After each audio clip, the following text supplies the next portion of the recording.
نور النبوة فاض في الزهراء فعلى البدور وفاق كل ضياء بنت النبي محمد نبع الهدى. قضیه دفن فاطمه زهرا هم جناب استاد خیلی مهم هست، اگر یک اشاره‌ای بهش بشه.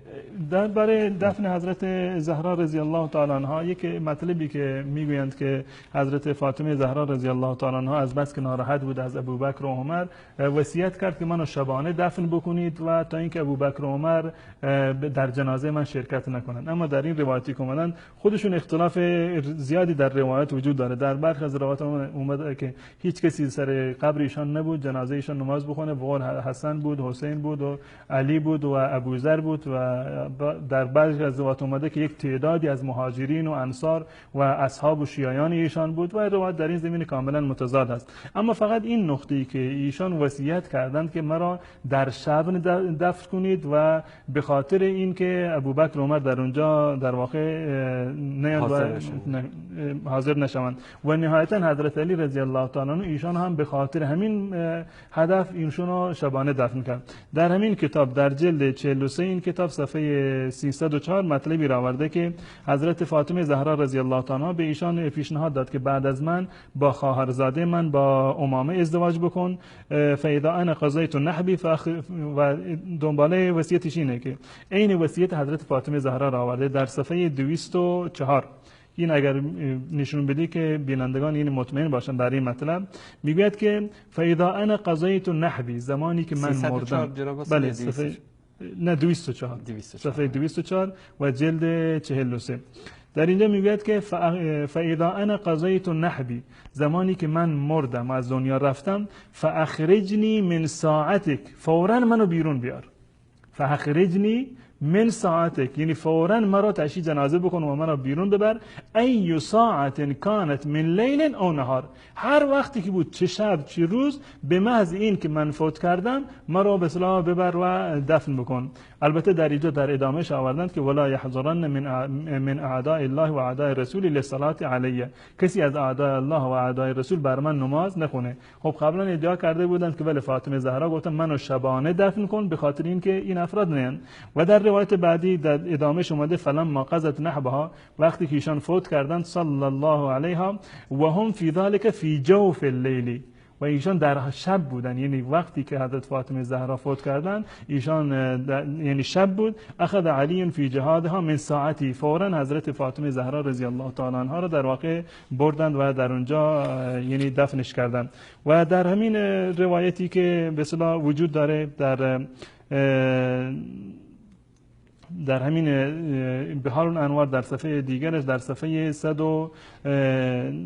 در صفحه 200 یک روایتی رو در اینجا آورده که از مصباح الانوار ان جعفر ابن محمد، از امام جعفر ابن محمد ان آبائه علیه السلام قال ماتت فاطمه ما بین المغرب و العشاء، فاطمه زهرا رضی الله تعالی عنها میان مغرب و عشاء فوت کردند. پس بنابراین خود این جریانی که گفتن بله ایشون فوت کردند فاطمه زهرا رضی الله تعالی عنها و حضرت علی رضی الله تعالی صبر کرد تا اینکه شب بشه، چون که ایشان وصیت کرده بودند که شب بشه و نهایتا ایشان در شب بردند و دفن کردند، این یک دروغ بیش نیست و با واقعیت های تاریخی کاملا متضاد است. و اضافه از این که بگذاریم درباره در واقع یعنی نماز جنازه حضرت فاطمه زهرا رضی الله تعالی عنها روایت زیادی وجود داره. در برخی از روایات اومده که حضرت ابوبکر صدیق رضی الله تعالی نماز خوندن بر فاطمه زهرا، و در برخی از روایات در کتاب خود کتاب بحار الانوار اومده که حضرت عباس نماز خوندن، و در برخی از روایات که در روایات اهل سنت هم اومده و از دیدگاه ما این ارجح است که اون کسی که نماز خوندن بر حضرت فاطمه زهرا حضرت علی رضی الله تعالی عنه بود. اما در کتاب خود شیعه هم این مطلب اومده، در کتاب اهل سنت این اومده که حضرت علی رضی الله تعالی عنه حضرت ابوبکر رو جلو کردند که شما نماز بخونید بر حضرت فاطمه زهرا. و از نظر اصول دین شیعه، از نظر اصول فقهی شیعه، اصل بر این هست که اون کسی که حاکم هست اون باید نماز جنازه رو بخونه. این اولاتر و حقدارتر این است که این فرد حاکم و در واقع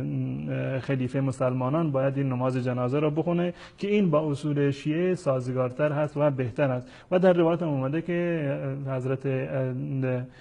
حتی در خود این کتاب اومده زمانی که حضرت فاطمه زهرا رضی الله تعالی فوت کردن کل مدینه یعنی آشوب شد، همه نگران شدند و این خبر پیچید در مدینه و در چنین صورتی امکان نداشت که حضرت علی رضی الله تعالی عنه فاطمه را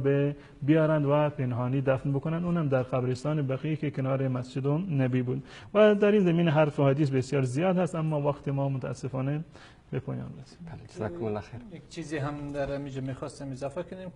در اصل به اساس وصیت فاطمه رضی الله تعالی عنها کسی که غسل و تکفین یا فاطمه رضی الله عنها را به عهده داشتن اسماء بنت امیس همسر ابوبکر صدیق رضی الله عنه بود. و جالب این است که اسماء بنت امیس همسر حضرت ابوبکر صدیق فرمودند یعنی در زمان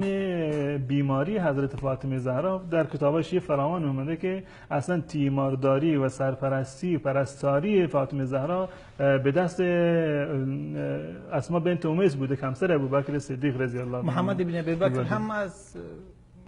پسری کی است اسماء بنت امیس است. بله که حضرت علی رضی الله تعالی عنه میگه که محمد ابن ابی بکر ابنی من صلب ابی بکر، این فرزند منه از